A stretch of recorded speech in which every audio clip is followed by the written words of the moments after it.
Hi friends, అందరూ ఎలా ఉన్నారు? బాగున్నారా? ఈరోజు నేను సింపుల్‌గా ఈవినింగ్ స్నాక్‌లోకి స్ట్రీట్‌లో చేసే ఉల్లిపాయ బోండా ఎలా చేయాలో మీకు చూపిస్తాను. చాలా బావుంటుందండి. సింపుల్‌గా చేసేసుకోవచ్చు ఇంట్లో. మనకి దోస బ్యాటర్‌తో చేసేసుకోవచ్చు గట్టిగా ఉంటే అది.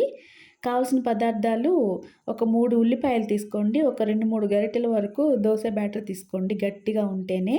ఇప్పుడు కొంచెం సాల్టు, కొంచెం సోడా ఉప్పేసి మొత్తం కలిపేసుకోండి. ఇప్పుడు మనం స్టవ్ వెలిగించి కడాయి పెట్టి అందులో ఆయిల్ వేసుకొని బోండాలు వేసుకోవడమేనండి.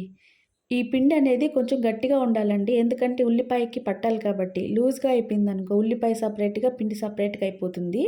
అందుకని కొంచెం నేను చూపిస్తున్నాను కదా! అలాగా గట్టిగా ఉంచుకోండి పిండి. చాలా బావుందండి. నేను ట్రై చేశాను. ఎప్పుడు బయట తినేసొచ్చి ఉల్లిపాయ బోండా అంటూ ఉంటారు ఇంట్లో. ఒకసారి నేను కూడా ట్రై చేస్తే పోతుంది కదా అని చెప్పేసి ఇలా ట్రై చేశాను. దీన్ని మామూలుగా అయితే మనకి మైదాతో చేస్తారంట. మైదా అనేది మంచిది కాదు కదండీ! అందుకే ఇంట్లో మనం దోస బ్యాటర్‌కి వేసుకుంటాం కదా పిండి. దాంతోనే గట్టిగా చేసుకొని ఇలా చేశానండి. పిల్లలకి నచ్చుతుంది. ఇందులోకి నేను టమోటా చట్నీ చేశాను. మీకు కావాలంటే రెసిపీ కావాలంటే నాకు మెసేజ్ చేయండి. నేను మీకు టమోటా చట్నీ ఎలా చేయాలో చూపిస్తానండి. చూసారు కదా! మనకి రౌండ్ షేప్‌లో ఉండాల్సిన అవసరం లేదు ఈ బోండా అనేది.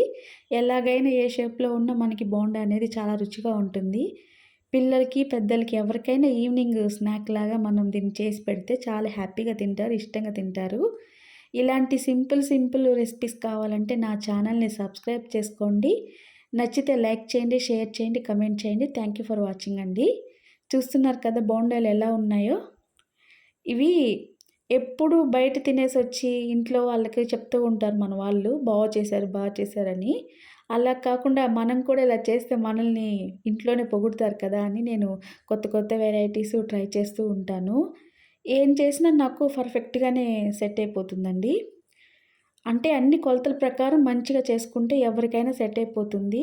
కాకపోతే ఏదైనా తక్కువైనప్పుడు మనకి అది బాగా రాకుండా ఉంటుంది. అలా కాకుండా అన్నీ పర్ఫెక్ట్‌గా యేసుకుంటే మంచిగా ఉంటుంది. చూసారు కదా! ఇలా రెడ్ కలర్ వచ్చే వరకు వేయించుకోండి. థ్యాంక్ యూ ఫర్ వాచింగ్ అండి.